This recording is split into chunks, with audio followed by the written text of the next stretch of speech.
Assalamualaikum warahmatullahi wabarakatuh. Perkenalkan, nama saya Raihan Iswadi Putri.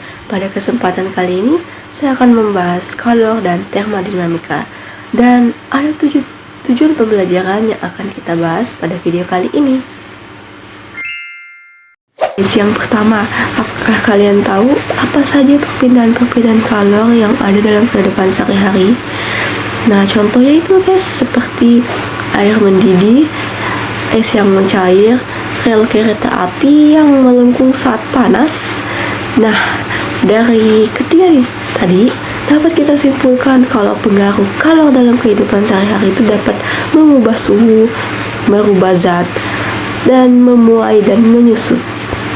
Kalian sudah tahu kan perpindahan-perpindahan kalor, apalagi dalam kehidupan sehari-hari.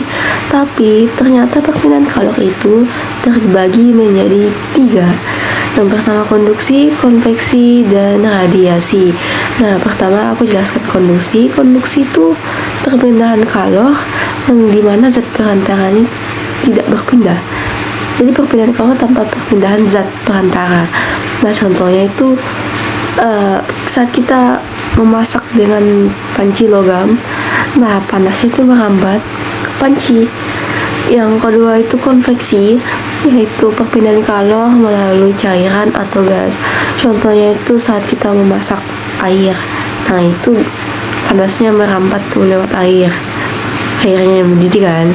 Nah, yang ketiga itu secara radiasi, ini dia tanpa medium, perpindahan kalor tanpa medium tapi melalui gelombang elektromagnetik.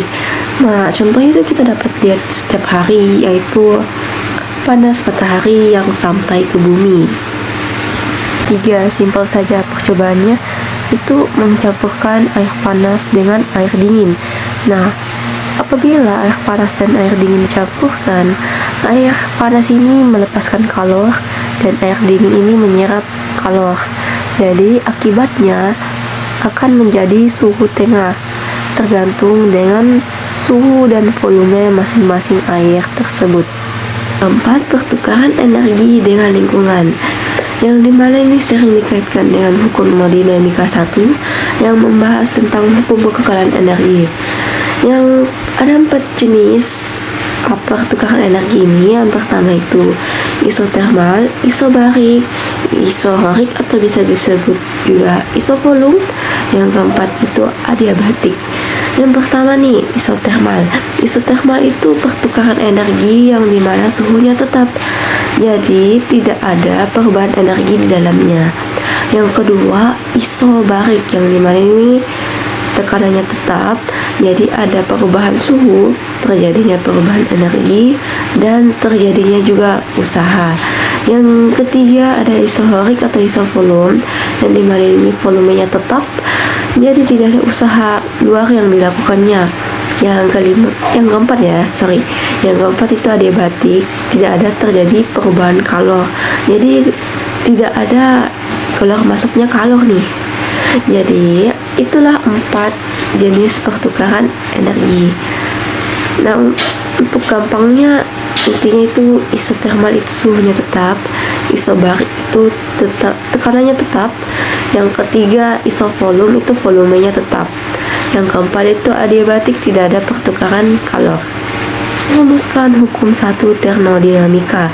Hukum 1 termodinamika ini membahas tentang hukum kekekalan energi kan, yang dimana bunyinya itu energi tidak dapat diciptakan, tidak dapat dimusnahkan, tetapi hanya berubah bentuk.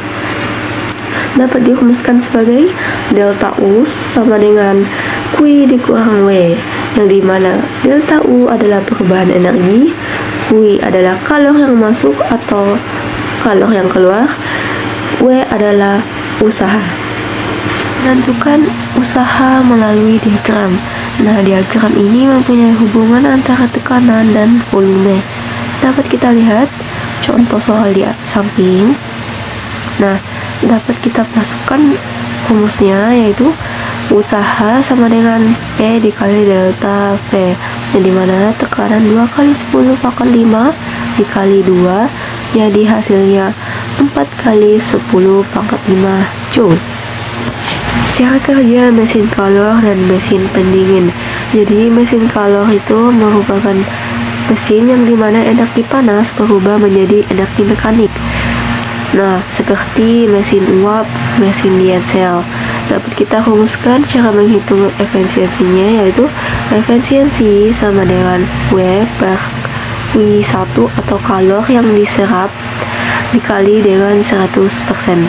Langsung saja kita ke contoh soalnya, yaitu sebuah mesin menerima kalor sebanyak 500 Joule dan membuang kalor sebanyak 200 Joule.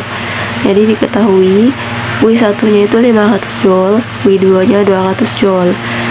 Nah, yang ditanyakan adalah hitunglah efisiensinya. Jadi kita dapat pakai rumus efisiensi sama dengan W per W1 kali 100%, yang dimana W itu kita pakai Q1 dikurang Q2 ya kan sama aja. Jadi masukkan nilainya Q1 500, Q2 200 dan per Q1 itu 500 kali 100. Hasilnya 500 kurang 200 jadi 300 per 500 kali 100%. Hasilnya adalah 60%. Jadi efisiensi sebuah mesin ini adalah 60%. Jadi selanjutnya mesin pendingin. Mesin pendingin ini tidak sama dengan mesin kalor.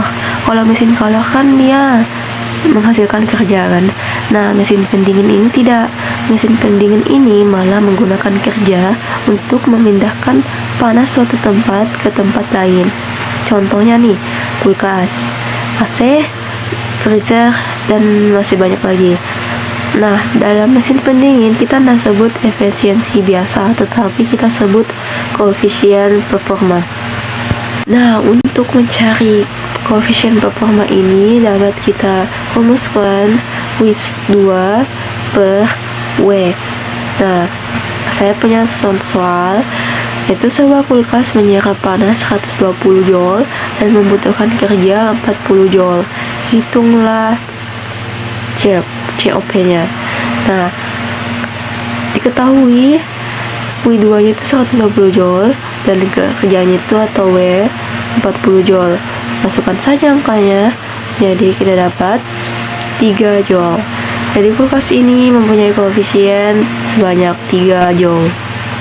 Intinya bab 10 ini menjelaskan kalor adalah energi yang berpindah, sedangkan termodinamika adalah hukum-hukum yang menjelaskan perpindahan energi.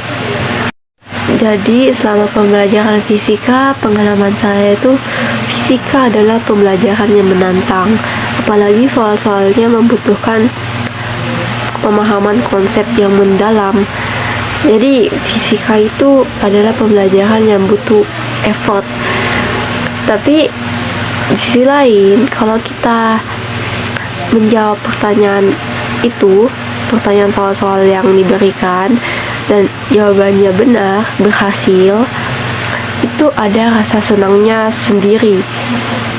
Ya, ada rasa excitednya sendiri gitu.